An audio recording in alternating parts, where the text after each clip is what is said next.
Hello everyone, আসসালামু আলাইকুম সবাইকে। আশা করি সবাই অনেক ভালো আছেন। তো আজকের ব্লগটা একটু অন্যরকম। তো দেখতেই পাচ্ছেন কাজ চলতেছে। তো এই ব্লগটা করব যে আমি নিজেও জানতাম না। কারণ নরমাল ডেতে আমি এই সময়টায় বাসায় থাকি না। যেহেতু আজকে কিছু মালামাল শর্ট পড়ছে কাজের জন্য, দেখা গেছে কয়েকটা পাইপ আর কিছু যন্ত্রপাতি শর্ট পড়ছে। ওইগুলো বাজার থেকে আনতে গেছিলাম। আর তার কারণেই আজকে আমার বাড়িতে থাকা। আর আশেপাশে কি ঘটছে না ঘটছে সবকিছুই আমার ভিডিও শুট করার একটা নেশা হয়ে গেছে, যার কারণে আমি ভিডিও করে রেখেছিলাম। তাই ভাবলাম যে আপনাদের সঙ্গে এটা শেয়ার করি। কি কাজ চলতেছে না চলতেছে ওইটা মনে হয় আর আপনাদেরকে আলাদা করে বলার কোনো দরকার নাই। কারণ দেখতেই পারতেছেন পাইপ, যন্ত্রপাতি সবকিছুই আপনাদের সামনে। তারপরেও আপনাদেরকে বলে দিই, আজকে আমাদের বাড়ির পানির ট্যাঙ্কির লাইন সেটিং করা হইতেছে। আর যাকে বা যিনি এই কাজটা করতেছে উনি এই বিষয়ে খুব পারদর্শী, খুবই দক্ষ। আমি দেখছি যে আমাদের এলাকার বেশিরভাগ মানুষই ওনাকে দিয়ে এই কাজ করায়। কোনো সমস্যা হইলে ওনাকে ডাকে। তো আমরাও ২-৩ দিন যাবত তো ওনার আশায় বসে আছিলাম।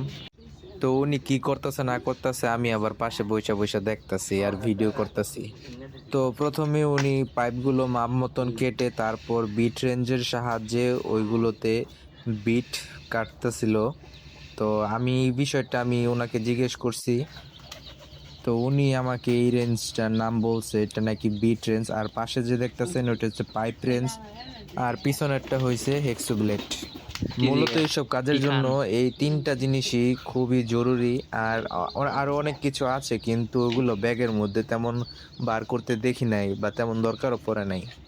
সবগুলো পাইপে একে একে পাইপ টেপ মারার পরে উনি আবার এগুলো সামারসেবল পাম্পের সাথে সেটিং করে দিতেছে। তারপর কল গাড়ছে, যেটা থেকে আমরা পানি নিমু আর কি।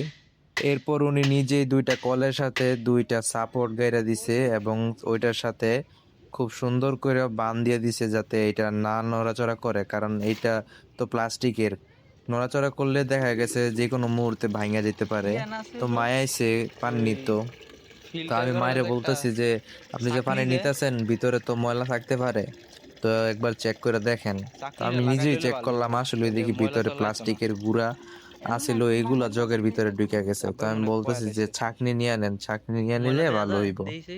দেখা গেছে যে ময়লাগুলো ছিল ওই ময়লাগুলো হ্যাঁ, ওই যদি ময়লা তো ছাঁকনির ভিতরে দেয়া আটকে যায়। যায় তাহলে তো মনে করেন যে আর টাঙ্কি ওইসব মাত্র ময়লা লাগাইছে এটা, প্লাস্টিকের গুঁড়া ছাকনি লাগাইলেই আমাদের ভালো হইব। পেটের মধ্যে আর যাইব না। ময়লা সয়লা তো অসুখ বিসুখও কম হইব।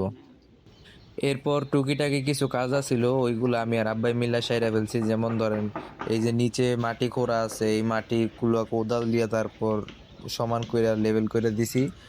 আর এটা তো যেহেতু উঠানের মধ্যে একটু খারাপ দেখা যায়, তো এইসব যা মাটি আছিল সবগুলা লেভেল করে দিছি। সবকিছু করার পর যখন টেস্ট করার পালা, টাঙ্কির গোড়ায় যেমন পানি লিক করে কিনা, তো ওইটা দেখার জন্যই উনি বসে আছিল। তো ঠিক সেই সময় কারেন্টটা নাই। মানে আমাদের দেশের কারেন্ট আর কি দরকারের সময় পাওয়া যায় না, এই আর কি।